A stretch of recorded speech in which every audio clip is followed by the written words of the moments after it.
Vamos lá? Agora foi. Já aberto aqui o fundo. Então é isso aí, né? 10 de maio de 2020, Dia das Mães. Meu nome é Vitor Antenor, estarei com vocês aqui para conversar sobre o melindre. Bom, então se vocês tiverem perguntas, deixem aí, que eu acredito que será possível fazer a leitura delas. Hoje falaremos sobre o melindre, uma barreira para a evolução, uma palestra que já está no YouTube em outro formato, mas eu vou trabalhá-la de uma maneira diferente hoje, com foco nas questões psicológicas também.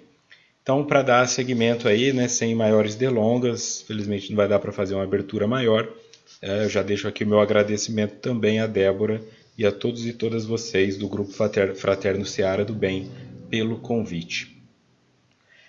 Espírito de Verdade, capítulo 36, O Filho do Orgulho. Karbar Schutel deixa a seguinte mensagem. Melindre, filho do orgulho, propele a criatura a situar-se acima do bem de todos. É a vaidade que se contrapõe ao interesse geral. Essa alergia moral demonstra má vontade e transpira incoerência, estabelecendo moléstias obscuras nos tecidos sutis da alma. Definição maior aí, né, de estruturar agora o que nós estamos falando neste momento quando se trata de melindre.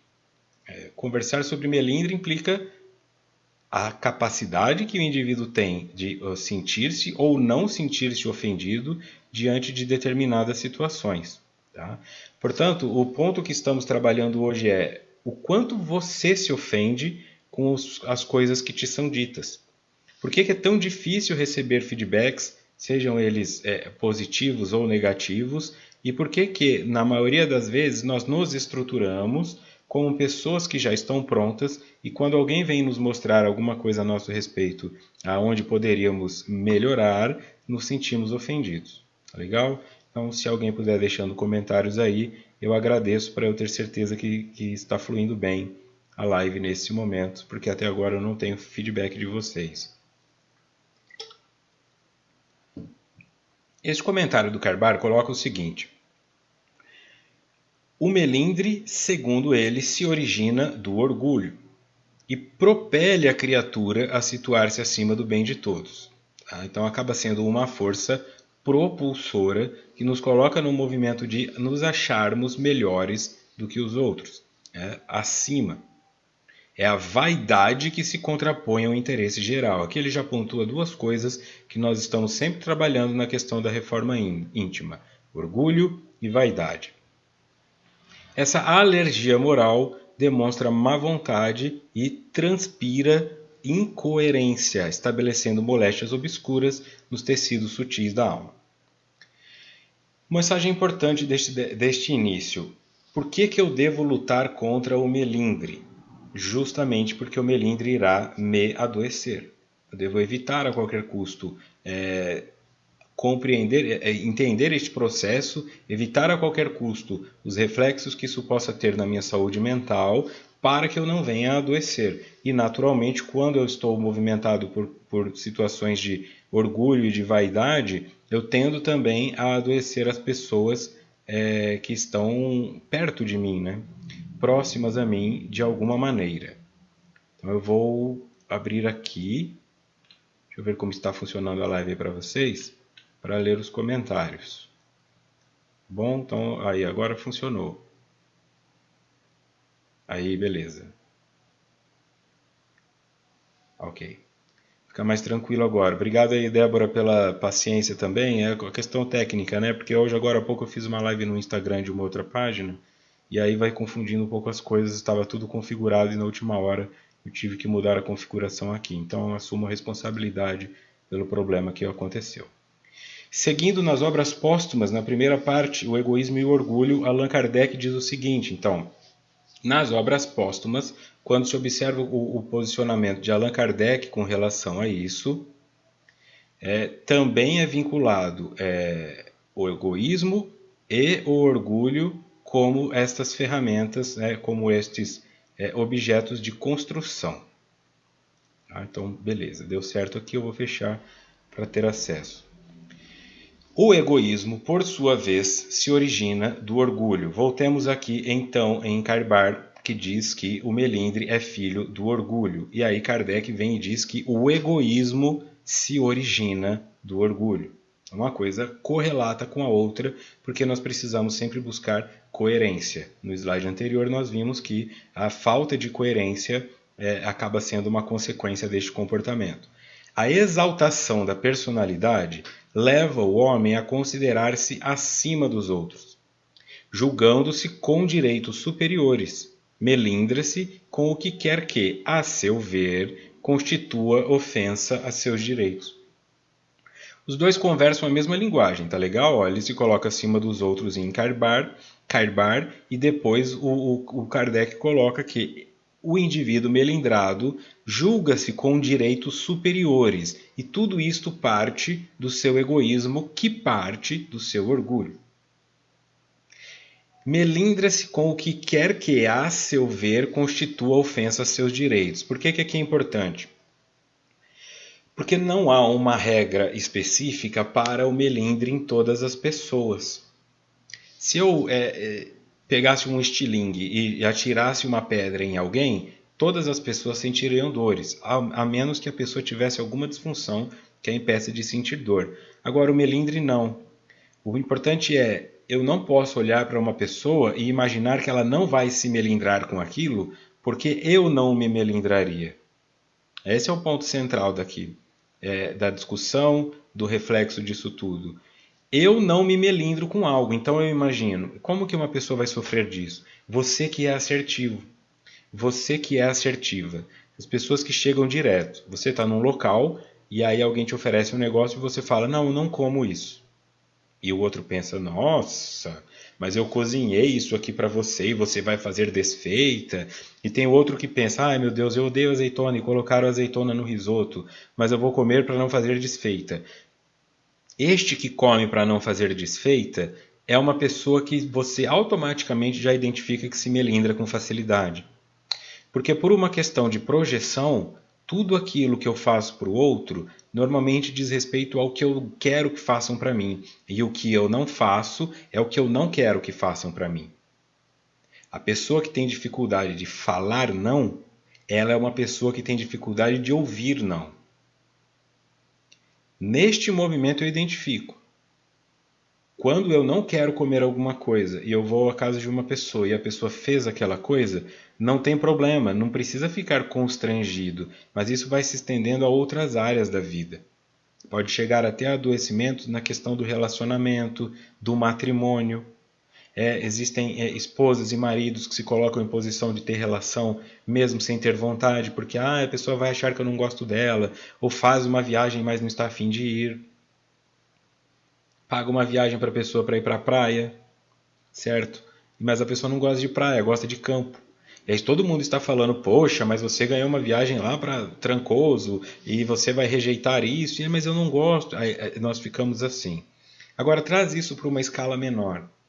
Uma escala de pessoas que estão trabalhando no dia a dia em questões de fraternidade, em questões de consciência. Aí alguém vem e te fala, olha, Vitor, a tua palestra não foi muito boa porque você usou um tom um pouco pesado nos teus exemplos. E aí eu posso entender assim, em que parte? Vejam bem, não melindrar não significa aceitar tudo que te dizem. Mas a pessoa que te aponta uma falha, ela precisa denotar esta falha. O que foi que eu usei de exemplo? Olha, você falou de mulheres que foram queimadas na fogueira. E essa é uma imagem muito pesada para este momento e não sei o que. Tá legal, eu posso... Ou então eu posso pensar, minha palestra foi maravilhosa. Você que está com inveja de mim e fica aí encontrando defeitos. Eu vou aprendendo a absorver os conteúdos. Mas para que isso fique mais claro, e aí se necessário eu até volto aqui em Kardec, eu trouxe essa imagem que eu sempre gosto de usar em seminários e palestras. Ela foi retirada do estudo Jesus e o Evangelho à Luz da Psicologia Profunda que eu faço no canal Mood no YouTube. Essa imagem foi criada por Anthony Stevens, é a imagem do aparelho psíquico proposto pela psicologia analítica, quando se fala em Jung, quando se fala em psicologia analítica, self, complexo, arquétipo, consciente coletivo, inconsciente pessoal. Esta é uma imagem didática para que você compreenda do que estamos falando. Para que nós saibamos em que momento o orgulho atua, como eu faço para desconstruir esse orgulho, nós podemos ir por esta imagem aqui. Observem aqui no canto superior direito que existe o círculo azul e por cima dele está colocado o amarelo. Tá? Esta é uma imagem, seria tridimensional do que vocês estão vendo aqui, ó, no meio da tela. Então esse azul, onde está escrito Self, bem no centro, ele na verdade também ocupa o espaço por baixo do amarelo e do branco. Tudo bem? Só para que isso fique claro. O azul seria o Self. Na linguagem espírita, o Self seria o espírito imortal, o espírito. Aquilo que você é, que o teu corpo morre, mas você continua. Os teus pensamentos que nunca se apagam, o aprendizado que você guarda, isto é o Self. Self seria, portanto, de onde tudo começa. Todos os comandos mentais que você recebe, todas as vontades que você sente, os desejos, os medos, as inseguranças, tudo isso vai vir de um comando natural do teu Self. E o Self, como ele seria o nosso espírito imortal e, portanto, traz dentro dele, traz nele a centelha divina, ele seria uma expressão que sempre busca crescimento e amor.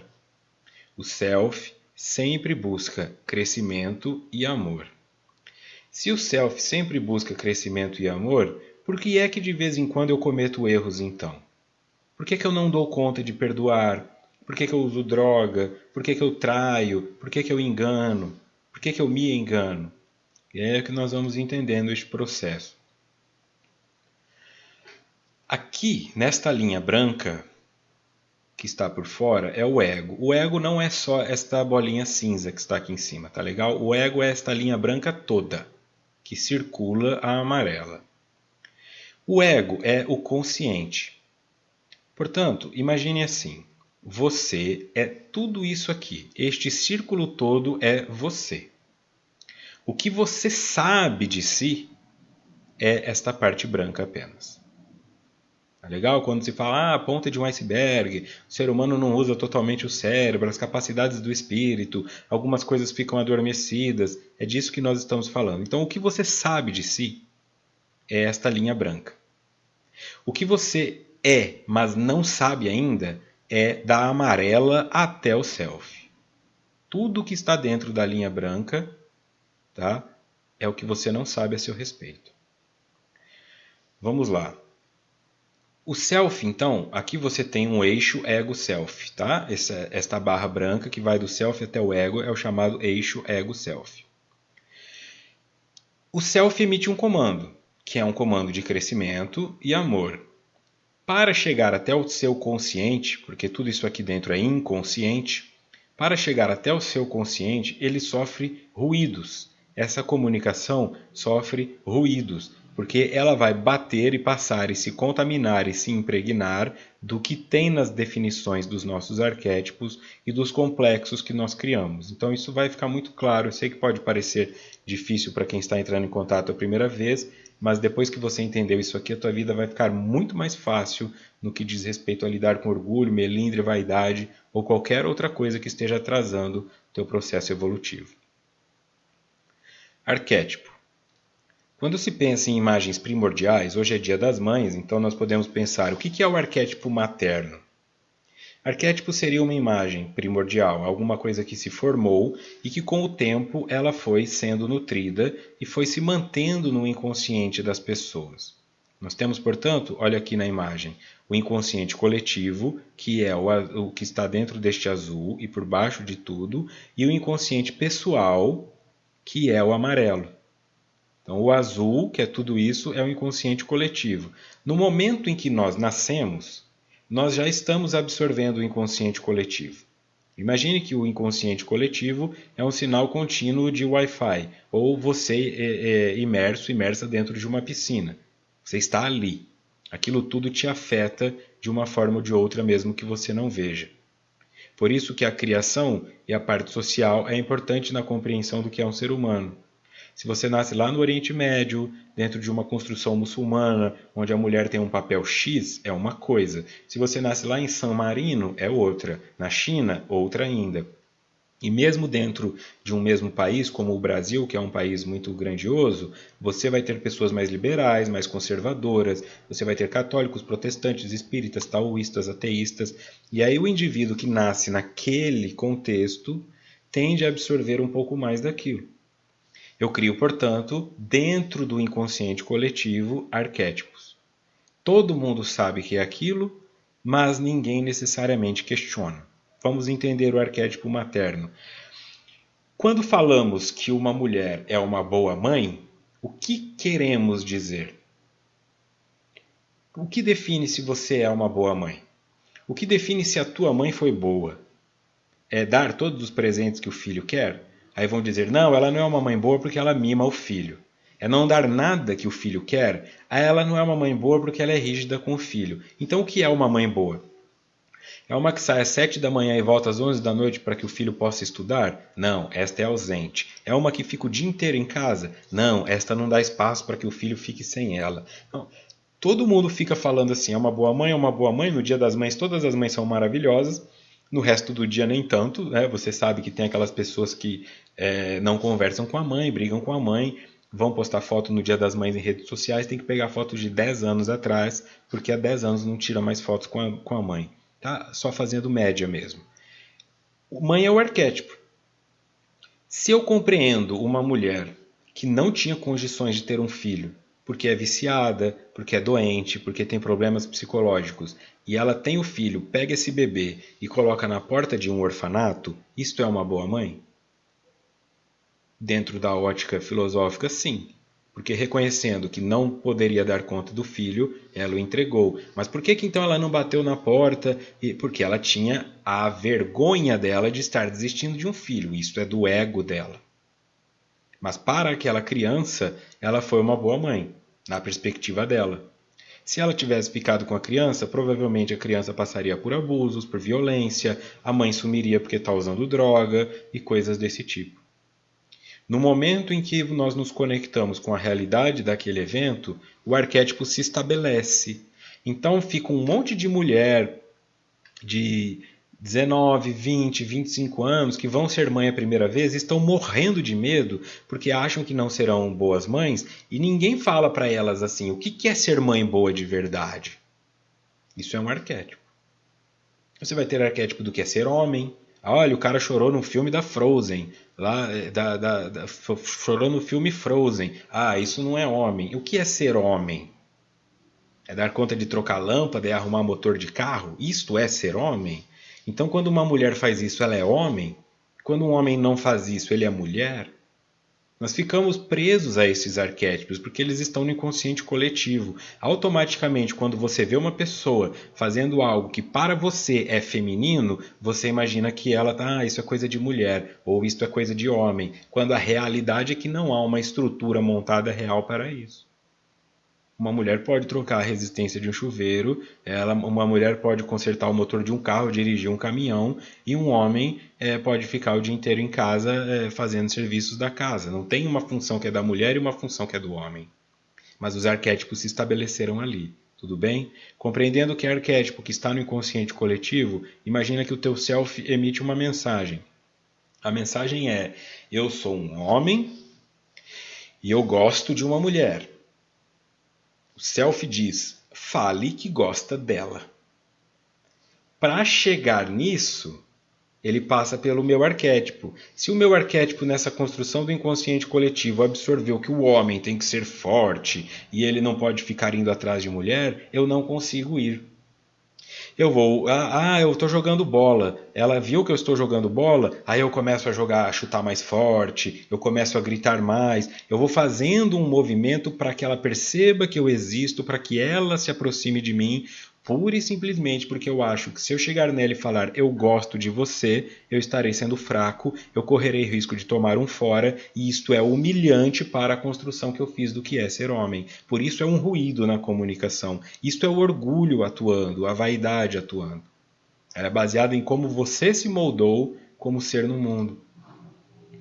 Passando por esse inconsciente coletivo, e o arquétipo é tudo, se refere a arquétipo, um monte de coisas, não vou entrar nisso agora, você pode pesquisar depois por conta própria. O importante agora é só ter a noção disso para entendermos o melindre. Depois nós temos o inconsciente pessoal, que é este círculo amarelo, que está sobreposto ao azul. Portanto, primeiro existe o inconsciente coletivo, depois dentro do inconsciente coletivo existe o inconsciente pessoal, relacionado às experiências que eu tive. Se minha mãe me bateu ou não, se eu tive pai ou mãe, se eu fui abusado sexualmente, se eu tinha 9 irmãos, 8 irmãos, nenhum irmão, se eu sou adotado, tudo isso vai. Se eu sou branco, se eu sou negro, se eu sou asiático, se eu sou árabe.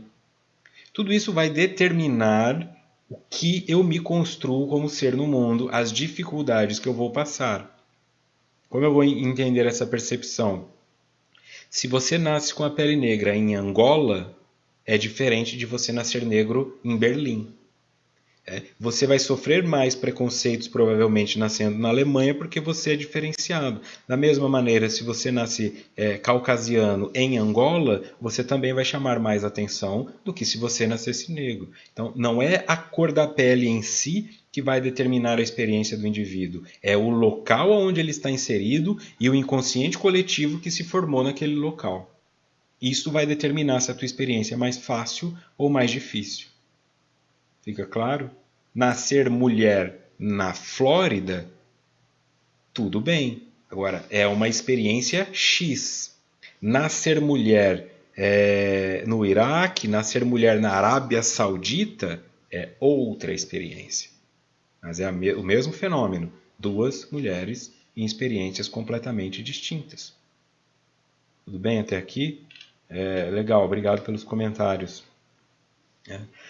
Até a Carmen colocou aqui, estou com 54 anos, meus filhos têm 29 e 26 e ainda não sei o que é ser uma boa mãe. E é isso que partilha. E aí, como é que eu vou dizer para uma pessoa se ela é uma boa mãe ou não? Ah, você é uma mãe ruim. Não sei. Estando dentro deste inconsciente pessoal, existem os complexos. As experiências que eu passei vão determinar complexos de superioridade. Por exemplo, se você era uma criança que quando você ia mal na escola e o professor chamava a tua mãe para conversar, e aí a sua mãe falava assim, ou seu pai, você que está errada, você é uma professora ruim, o meu filho faz tudo certo, o meu filho é ótimo, vocês estão pegando no pé dele, e sempre protegia. Aí você batia num colega de classe, a tua mãe vinha e falava, é isso mesmo filho, tem que bater mesmo, porque você é um, aí fala o teu sobrenome, sei lá, um Almeida, porque você é um Almeida, e o Almeida não pode levar desaforo para casa. Isso vai construindo no indivíduo um complexo de superioridade. Porque todas as vezes em que ele agiu de forma negativa com o outro sendo inferior, ele foi levado a acreditar que ele era superior. Tornou-se, portanto, um complexo de superioridade. Quando um complexo se instala dentro do teu inconsciente pessoal, ele começa a nortear a tua vida. Você sempre acha que você é melhor. Se for um complexo de inferioridade, você sempre acha que você é pior. Se for um complexo de castração, você sempre acha que não vai dar conta. Tudo bem até aqui? Compreendendo isso, fica mais fácil então.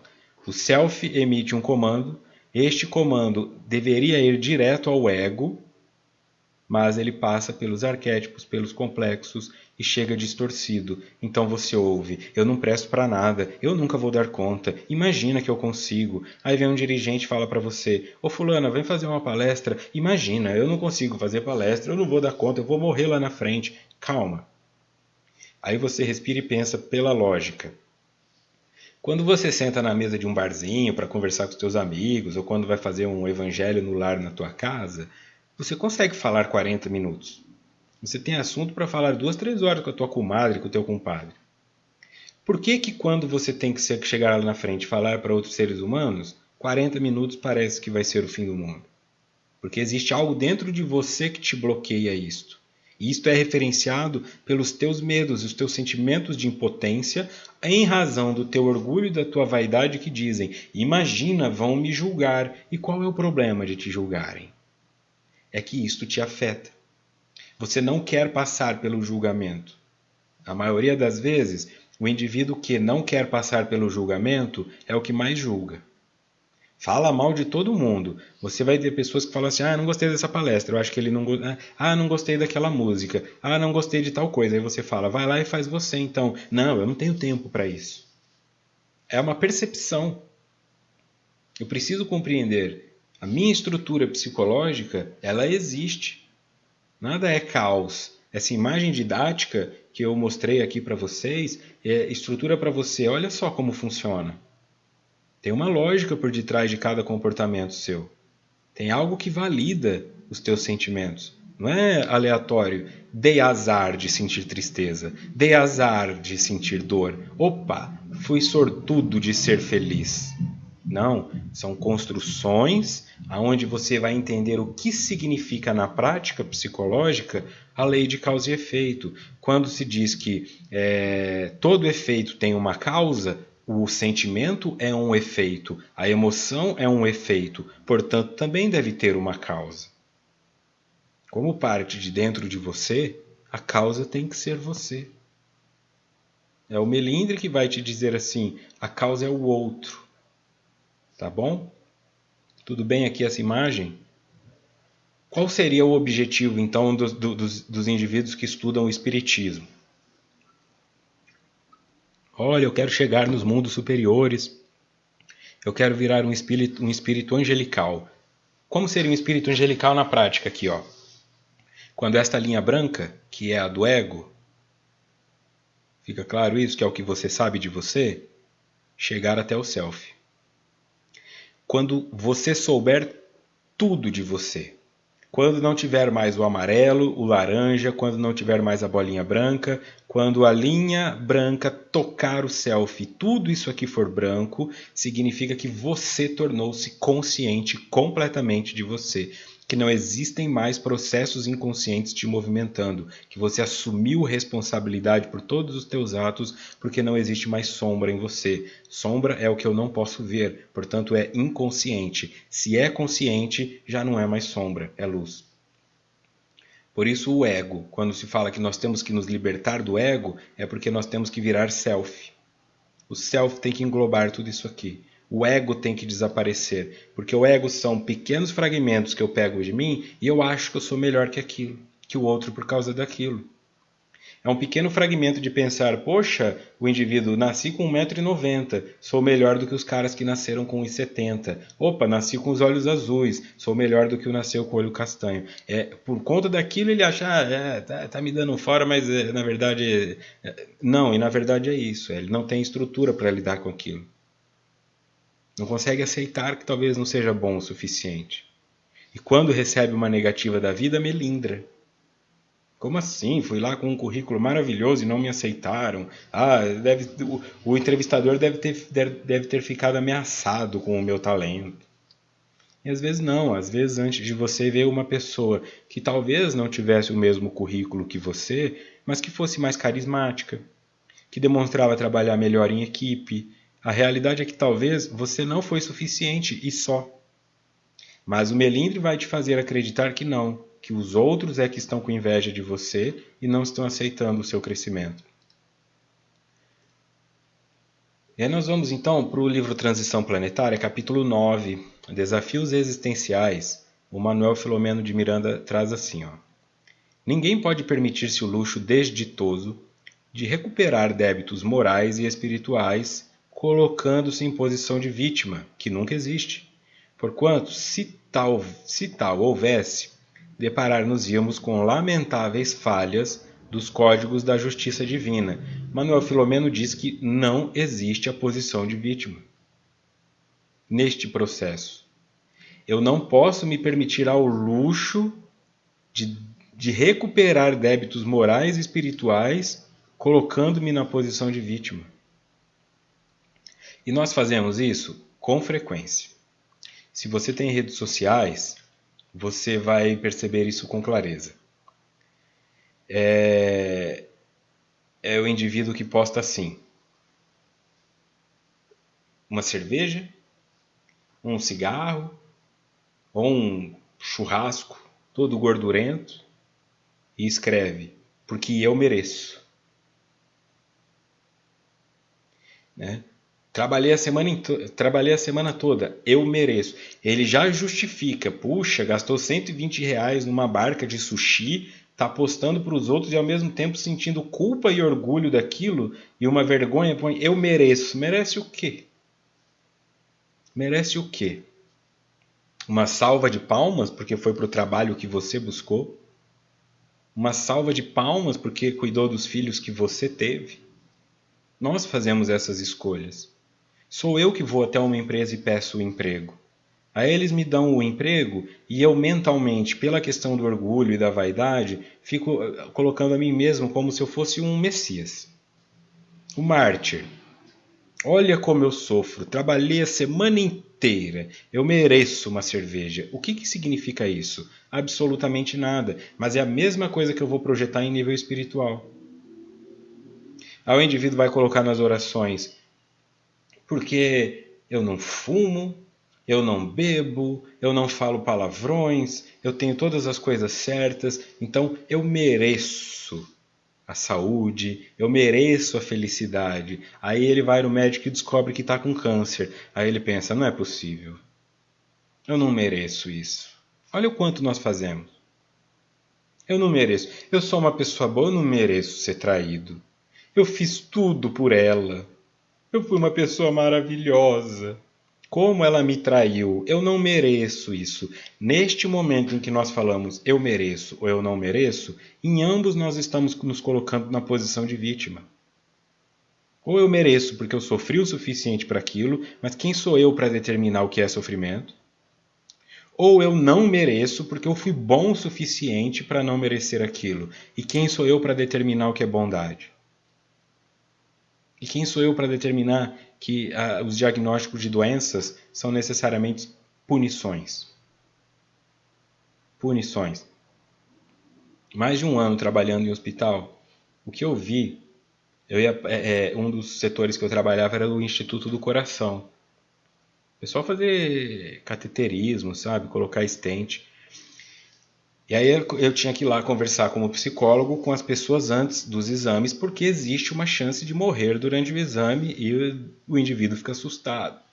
E a maioria, obviamente, por ser um hospital do coração, eram pessoas obesas ou sedentárias, ou ambas, né? E aí o indivíduo vinha, porque eu nunca pensei que isso fosse acontecer comigo. Você olha a cena, uma pessoa 30 quilos acima do peso, que você vê que não tem nada definido da parte muscular. Eu não estou falando de academia, não. Os músculos simples de fazer uma caminhada na perna, assim. Não tem uma panturrilha de alguém que faz uma caminhada. Como é que ela acha que não vai acontecer aquilo com ele?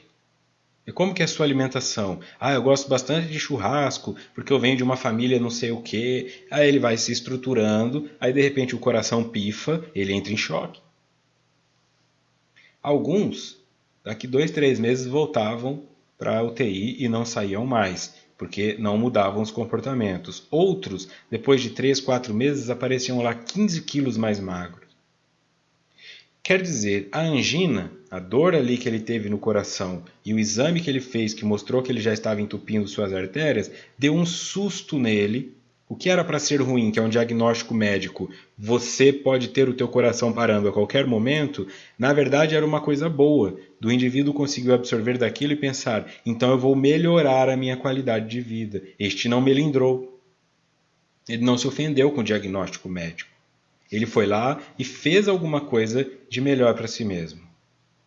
Fazendo esse algo melhor para si mesmo, lá na frente, como espírito, ele vai agradecer ao corpo dele por ter feito um bloqueio de colesterol.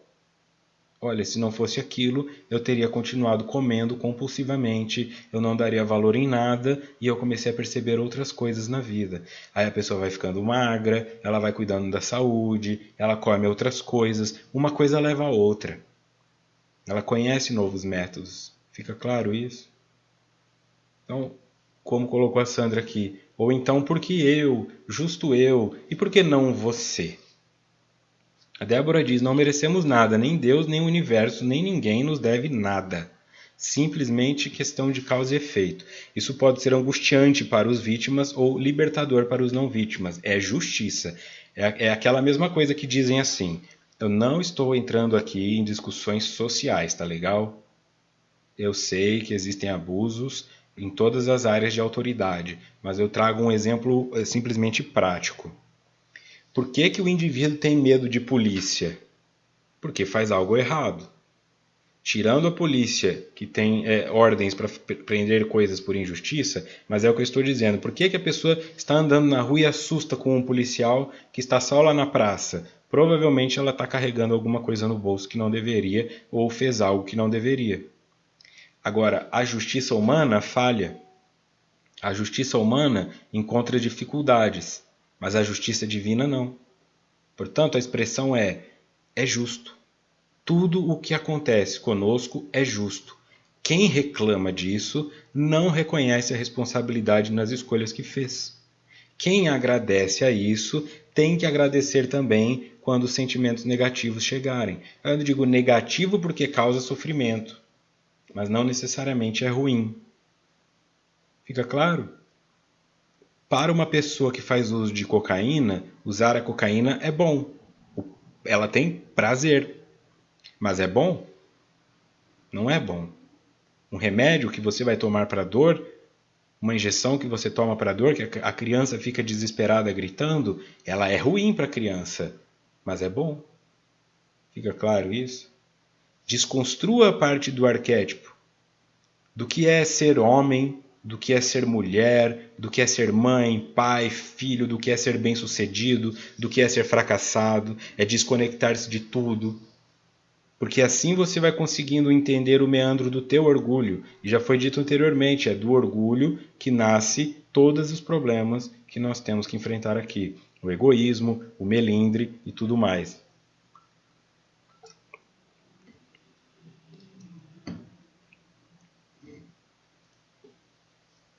Aí, Vida Feliz, capítulo 75, né?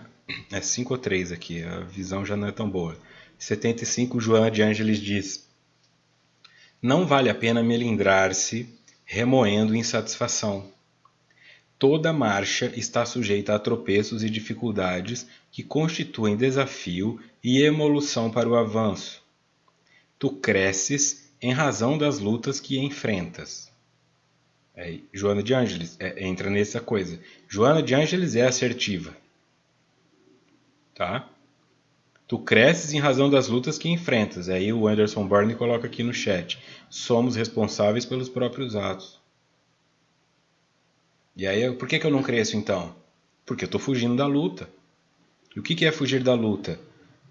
Tá com uma ansiedade? Toma Rivotril, toma o Prazolam. O médico recomendou, caso necessário, se você não conseguir dormir, toma um Rivotril. A pessoa deita na cama 3 minutos, não consegui, vai lá e toma.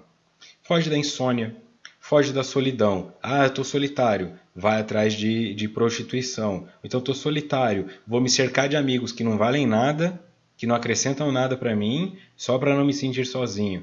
A luta que nós enfrentamos não são essas lutas que nós elencamos. Olha como eu sou herói, trabalho 44 horas por semana. Você escolheu isso.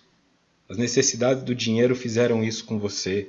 Tem gente que não quer estar em empregos com carga horária definida, saem vendendo coisas na rua, trabalham menos que você e ganham mais. Tem morador em situação de rua pedindo em semáforo que tira 3 mil por mês. Fica claro o que eu estou dizendo? Nós não podemos nos colocar como heróis das escolhas que eu fiz. Aí eu me apaixono, me caso, aí eu falo com a minha esposa, vamos ter um filho, ela fala, vamos ter um filho, aí nós temos um filho. Não existia esse filho. Eu e ela criamos este filho.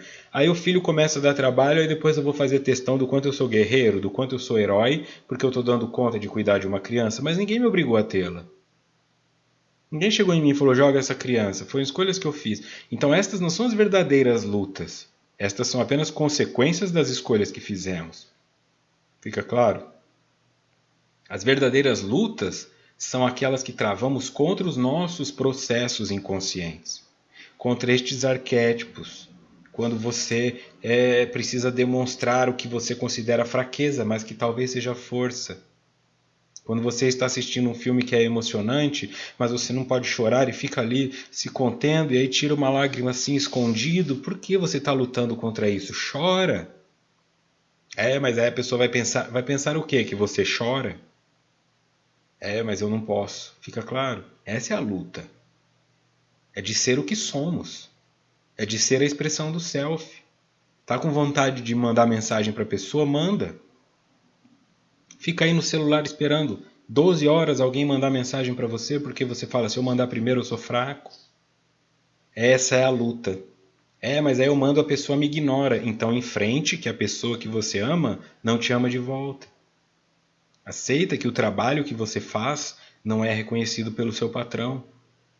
Mas não adianta sofrer querendo que o seu patrão, que a sua chefe, querendo que a sua professora, limitações. Exigindo do teu pai e da sua mãe. Minha mãe não me amou o suficiente. Para quem? O que seria o suficiente? 24 horas ao teu lado? Aí será que talvez você não diria, minha mãe me super protegeu?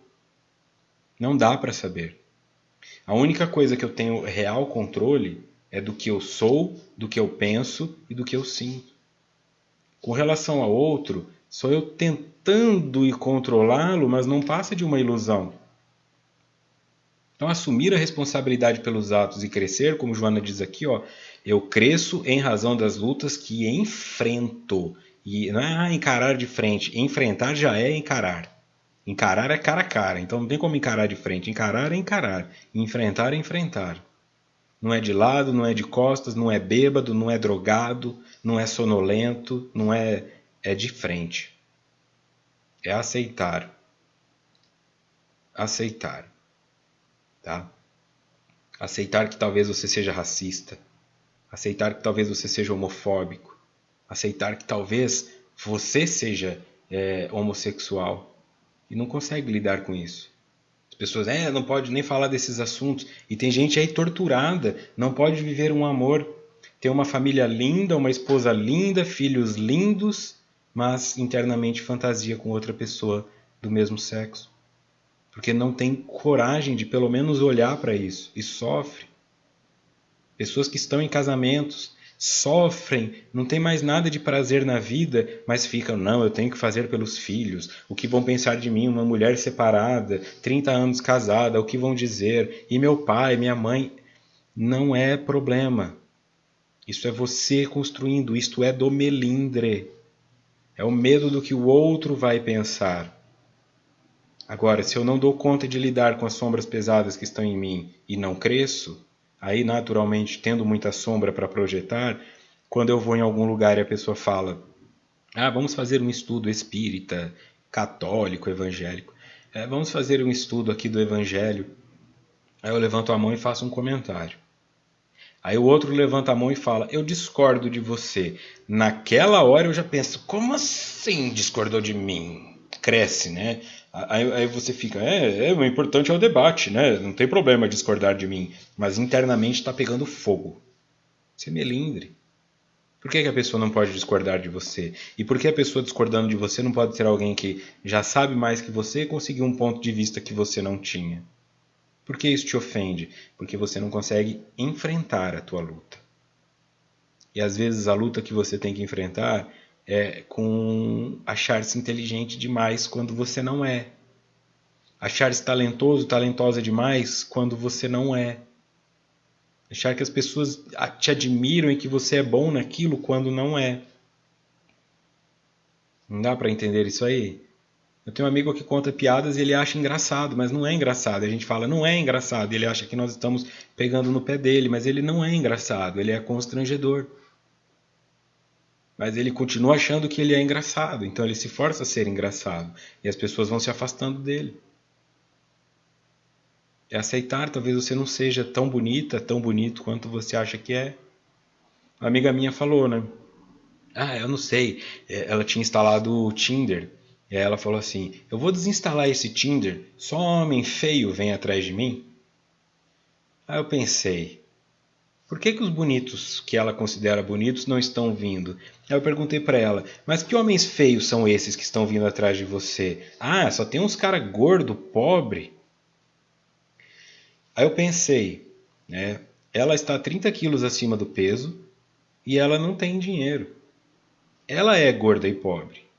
Mas para ela isso é um problema quando está no outro. Ela não quer homens gordos e pobres, mas ela é gorda e pobre. Ela quer o que ela não consegue ser. E aí ela diz que os homens não prestam porque só querem mulheres magras. Isto é melindre. Isto é orgulho, isto é vaidade. O Tinder está dizendo para ela, olha, esse é o teu real nível de beleza. Estamos falando de um aplicativo que o que vale é a beleza, então você se coloca num cardápio e esse é o tipo de público que dá conta de você. Que acha que você é o melhor que ele consegue. É óbvio que se você não tem uma noção exata do que é a tua imagem, você não pode reclamar do outro. São lições que a vida nos dá. E são difíceis às vezes, né? Bem dolorosas. A Ivani coloca aqui, ó, segue por caminhos mais fáceis que não depende de esforço. O caminho fácil não depende de esforço, como eu disse. Se você nunca pega uma subida na tua caminhada, você não desenvolve músculos de subida. Não adianta, eu faço caminhada meia hora por dia, só descida. Eu gosto de sair para pedalar, só descida.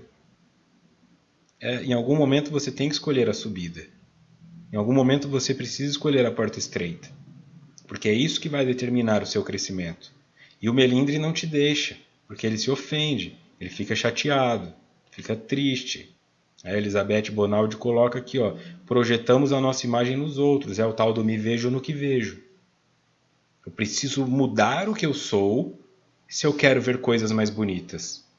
Se eu só enxergo feiura, é porque eu tô feio. E estar feio aqui, como eu disse, não tem nada a ver com estar gordo ou estar magro. Eu citei o exemplo da minha amiga para referenciar ela. Ela acha homem gordo feio, mas ela é uma mulher gorda. Se ela se sentisse bem com o próprio peso, se ela não projetasse no outro a preguiça que ela tem de fazer atividade física ou a compulsão alimentar que a levou a engordar muito, ela conseguiria olhar para um homem gordo e achá-lo bonito. Mas o que ela diz quando ela fala que o homem gordo é feio? Que ela se acha feia. Então ela precisa encontrar um cara que ela considera bonito para sentir-se validada. Um homem bonito me quis significa que eu sou bonita. Eu continuo insistindo até achar um homem bonito, porque realmente fazer o trabalho de mudar a minha alimentação, fazer atividade física é mais cansativo. E aí ela vai se frustrando, e ao invés de assumir a responsabilidade por isso, projeta que nenhum homem presta. E muitas pessoas fazem isso. Tá? É mulher que não presta porque uma o traiu. O trabalho não leva a nada, todo patrão é explorador porque um patrão foi explorador. Não é bem assim. Essas criações de preconceito são todas do orgulho, e o orgulho, como já foi dito aqui, é a raiz do melindre. O Joana coloca, não vale a pena melindrar-se.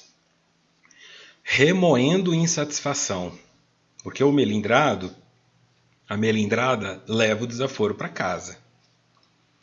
Então eu estava nessa reunião, o indivíduo falou que discorda de mim, eu fiquei quieto. Mas se eu sou casado, quando eu chego em casa eu já falo. Imagina, a Rita discordou de mim lá, quem a Rita pensa que ela é? Aí a Luzeira, ao invés de se mostrar e falar alguma coisa, ficou quieta. Só tem gente covarde ali. E aí eu vou dizer, eu não vou naquele centro espírita. Centro espírita não serve para nada. Esses espíritas ficam pregando um monte de coisa, mas eles são tudo mentirosos.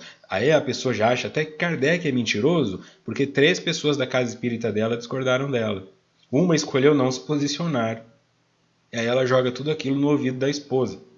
E se a esposa ainda fala, calma amor, mas será que... então você está do lado deles? Tudo base de melindre, vai destruindo a tua vida. Foi colocado lá no primeiro slide. Vai causando doenças, ele destrói a tua vida. O melindre faz você perder teu emprego, porque você se desmotiva dele. O melindre vai criando essas coisas aqui, ó. Remoendo insatisfação. Você remói. Aí você vai para o trabalho no outro dia por causa do melindre e já não ajuda muito aquele colega de trabalho. Você vai sabotando, você entrega o que ele te pede só no último minuto, você finge que esqueceu, você comenta um negócio dele aqui ou outro, você vai criando uma cama de gato para você. Fica claro? E não percebe. Não percebe. Porque na sua cabeça você acha que o outro está errado e você está certo. Você é a justiceira que está limpando o mundo das pessoas invejosas. Mas na verdade, você é só uma pessoa que melindrou. Não soube lidar com isso, não teve inteligência emocional. E muitas vezes vai ouvir essa palestra e vai se sentir ofendido e vai falar: ah, tá me chamando de burro? Eu não te chamei de burro. Não ter inteligência emocional é a parte do processo de muitas pessoas. Como eu não sei, por exemplo, pintar um quadro realista. Qual o problema? Eu vou me sentir ofendido porque algum pintor consegue? Eu não sei compor uma sinfonia. Eu vou me sentir ofendido? E achar que, na época de Mozart e Beethoven era mais fácil? Não, é difícil até hoje. Era difícil para eles, é difícil para nós e será difícil sempre. Eu tenho que aceitar as minhas limitações. Então, se algo que foi dito até aqui te incomodou e isso fez você projetar em mim, não gostei desse cara, o óculos dele é feio, o cabelo dele é feio, o áudio dele tá ruim, a boca dele, o dente dele. Aí é a parte do melindre tentando te convencer a parar de me ouvir porque eu não presto. Mas eu, Vitor, não preciso prestar para você. O que precisa prestar é a mensagem que eu te trago. E a mensagem que eu te trago são referências de Joana de Ângeles, Kardec, Carbar-Schutel, Jung. Se estas pessoas não são suficientes para te ensinar algo, então eu acho que você chegou num ponto de ter que rever os seus conceitos. Manuel Filomeno de Miranda não é suficiente para te ensinar algo, então quem é suficiente para te ensinar algo? Sinal Verde, o livro capítulo 23, Melindres, André Luiz. Melindres arrasam as melhores plantações de amizade. Quem reclama agrava as dificuldades. Não cultive ressentimentos. Melindrar-se é um modo de perder as melhores situações. Não se aborreça, coopere. Quem vive de se ferir acaba na condição de espinheiro. Olha só que coisa bonita. Certo? Olha que coisa bonita. Fico sim, fico tranquilo, Débora. Por vocês aí eu vou quanto for preciso. Que a Débora perguntou se eu posso ficar um pouquinho a mais para perguntas. Fico, com certeza. Obrigado pelas mensagens aqui. Vamos discutir esse último slide, então. O Ayrton Paulino diz aqui, a zona de conforto é sempre a melhor e a mais fácil. É conforto, mas... conforto é isso, né? Nós buscamos, assim, paz, mas não é que eu preciso também ficar buscando desconforto o tempo todo. É não fugir. Acredito que o ponto central disso tudo é não fugir, enfrentar as lutas da vida. Você não precisa buscar. Quando Jesus falava, né, a cada dia é necessário o seu mal, ele está dizendo, não precisa buscar problema para a tua vida, porque a vida te trará problemas. O problema é como na matemática, exige que você descubra uma fórmula para resolvê-lo. É só isso. Não é para te punir gratuitamente. Todo problema solucionado te traz um aprendizado que vai facilitar a tua vida daqui a pouco. E para sempre, porque o que você aprende você não esquece. Então, eu vou buscar a zona de desconforto toda hora. Não precisa. Deixa que ela aparece. Mas eu estou bem, minha esposa está bem, meu filho está bem. Não tem problema, daqui a pouco acontece alguma coisa. Quebra o encanamento na tua casa, teu filho arruma uma briga na escola, quando entrar na adolescência começa a fumar um cigarro escondido, vai ouvir uma música que você não gosta, vai arrumar uma namorada 6 anos mais velha. Fica tranquilo, a vida vai te trazer problemas, porque todos nós os temos. Não é desejar o mal para você, mas é desejar a humanidade. Não busque problemas, mas quando eles vierem, não fuja deles fazendo vista grossa. Resolve isso com a tua mãe. Isso aí é coisa de mãe resolver. Não fala isso. Conversa. Por que um pai não pode falar para a filha sobre menstruação? É só ir no Google e procurar. É só explicar para ela. Em 10 minutos lendo, você entende como funciona e fala para ela, olha, teu corpo vai passar por isso, você pode sentir isso, é normal, qualquer coisa você corre aqui pro papai. Aí você vai na farmácia, compra um absorvente. Vou chegar na farmácia e comprar absorvente, vão pensar o que de mim? Vão pensar que você tem uma filha ou uma esposa e que você é gentil o suficiente para fazer isso por elas. Nada demais. É onde você vai desconstruindo este arquétipo, vai se libertando disso e deixando menos espaço para que o melindre possa atuar. Então, o André Luiz diz, falei Emmanuel, não é confundir, o André Luiz diz, melindres arrasam as melhores plantações de amizade. Quem reclama agrava as dificuldades. Não cultive ressentimentos. Eu tenho uma amizade de muito tempo. E aí eu lembro que uma vez ele fez um comentário, isso faz uns 8 anos já. Ele fez um comentário no Facebook que eu achei muito absurdo. Parabenizando a morte de uma pessoa só porque era da música sertaneja e ele é metaleiro. Ele falou, tem que morrer mesmo. E eu achei aquilo muito ofensivo e desfiz a amizade com ele. Sem avisar. Desfiz a amizade no Facebook, como consequência desfiz todo o resto. Passaram-se acho que 4, 5 anos, eu voltei, eu procurei ele e perguntei, eu quero voltar a conversar com você, eu cometi um erro lá atrás, eu fui impulsivo e tal. Ele veio conversar comigo e eu estava temeroso que ele viesse falar um monte para mim. Eu falei, olha, desculpa. Ele falou, olha, eu sinceramente entendo o que você fez. Ele falando para mim, entendo o que você fez, mas eu jamais viraria a cara para você, porque no momento em que eu estava doente, que eu estava com um problema no joelho e eu não podia fazer nada, você foi o único que se dispôs a, num horário comercial, ir na cidade vizinha, me levar ao médico e ficar esperando vários dias. E eu nem lembrava que eu tinha feito isso. E ele lembrava. Ele conseguiu entender, eu não. Eu melindrei. Eu levei uma coisa para o lado pessoal que não era. Ele estava só se posicionando numa inferioridade dele, um deslize dele. Mas eu não consegui acolhê-lo naquela hora como eu o acolhi na doença do joelho. E aquilo eu entendi, esse processo maior. Tá? Faça um todo do que as pessoas são para você, do que elas foram para você. Não jogue fora amizades de ano por causa de posição política, por causa de futebol, de esporte de forma geral. Não jogue fora. Tenta encontrar um meio termo, manter a pessoa ali por perto. Tá? Não melindre se a pessoa esqueceu de você. Ficou de me buscar e esqueceu. Tem mãe que esquece filho na escola. Tem mãe que esquece filho no Uber. E não é que ela é uma mãe ruim, não é que ela ama o filho. Ela cometeu um lapso, ela esqueceu. Então, se um amigo teu esquecer você, se atrasar, não joga a amizade toda fora por causa disso. Não cultive ressentimentos, diz aqui o André Luiz. Melindrar-se é um modo de perder as melhores situações. E o que é ressentimento? Sentir de novo. Toda vez que eu vou contar a história do momento em que eu melindrei, eu melindro de novo. Quando eu disse do indivíduo que chega em casa falando para a esposa, ele não vai chegar falando para a esposa, então, amor, hoje o fulano falou mal de mim. Ele vai falar, acredita que o cara falou tal coisa? Aí depois ele vai contar para o pai dele, acredita que o cara falou tal coisa? Aí eu fui falar para minha esposa, ela ainda ficou do lado dele. Ele toda hora está sentindo aquilo de novo. O outro que fez o comentário está dormindo de cabeça para baixo lá, ó.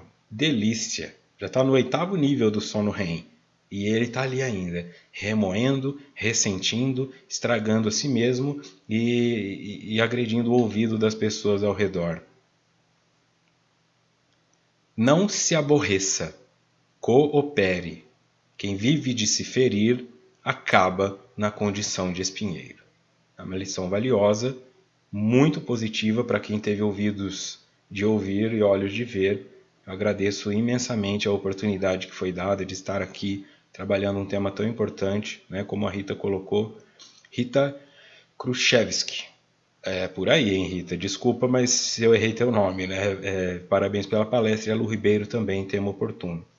Então, Débora, como você solicitou, fico aqui à disposição.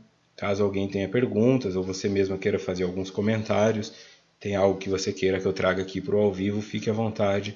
Tá? Enquanto isso, eu vou agradecendo ao Grupo Fraterno por este espaço. Tá? Porque hoje em dia o espaço é algo muito importante. Abrir espaço para debates que serão positivos, que causarão desconforto em algumas pessoas, que farão algumas pessoas ficarem um pouquinho irritadas, mas com certeza ajudará aqueles que realmente tiverem humildade. Tá? Eri diz aqui, após identificar o nosso melindre, como podemos minimizar esse impacto em nós e ao nosso redor? Vou voltar aqui na imagem. Esta. Você identifica o melindre. Tá? Na verdade, o que você identifica é o que leva você a melindrar. Nós já vimos que é o orgulho. Eu me coloco acima das pessoas. Então eu identifico que eu estou me colocando acima das pessoas. Como é que eu faço para me tirar dessa posição? Eu vou trabalhando o desenvolvimento da empatia. Se você é uma pessoa que quando conversa com os outros fala 70% do tempo e ouve 30%, você vai tentar agora falar 50-50 até chegar num ponto que você consiga ouvir mais. Se você é uma pessoa que tem preconceitos e bloqueios com determinado tipo, eu não gosto de tatuados, eu não gosto de gente pobre, eu acho que todo rico é snob, você vai tentando entrar em contato com essas pessoas de alguma forma. Você vai perceber que tem gente boa entre os pobres e os ricos e tem gente ruim entre os pobres e os ricos. Você entra em contato. Se você está numa classe alta, você busca trabalho voluntários com classe baixa. Se você está numa classe baixa, você aceita ofertas de trabalhos voluntários de classe alta. Porque tem gente que pensa, eu não vou lá ouvir a palestra desse cara, não sabe nada, vai vir aqui falar o quê? Dê uma chance. Não fica querendo ouvir só palestra de escritor de livro e não sei o quê. Porque tem locais que abrem espaço para palestras de pessoas até analfabetas. Em Taboão da Serra eu vi a palestra de uma mulher. Ela não falava errado, mas você via claramente que ela não tinha estudo. Mas ela tinha uma densidade na história de vida dela, na criação dos filhos, na pobreza, nas dificuldades, nos abusos que sofreu, na coragem que teve de começar de novo. E ela foi trazendo, mas ela não trazia aquilo com vitimismo nem sofrimento. Ela trazia com uma positividade, um sorriso, os dentes separados assim. Mas ela tinha um sorriso e uma felicidade no que ela trazia, que aquilo foi uma palestra extremamente impactante. Na semana seguinte ia vir um palestrante expositor famoso e não sei o que, livro escrito, 20 minutos de palestra eu estava dormindo. Deu uma acordada, né, para não ficar chato, mas não me pegou em nada, não teve conexão nenhuma. Então você se abre para isso e como consequência de sentir-se superior às pessoas, você vai sentir-se igual. Sentir-se inferior não adianta também, porque aí também é do orgulho. Ai, não, imagina, eu sou pior do que todo mundo. Quem sou eu para falar alguma coisa? Ora, você é alguém, com certeza. Tá? A Lu pergunta se o vídeo fica gravado. Vai ficar aqui na página, provavelmente, né, Débora? A Heloísa Brunelli coloca aqui, ó. Sei que faço isso com os filhos, acabo justificando que minha intenção é só corrigir e educar, mas aprenderei. Temos que aprender com os filhos também, tá? A Ivani agradece a palestra, o Ayrton também.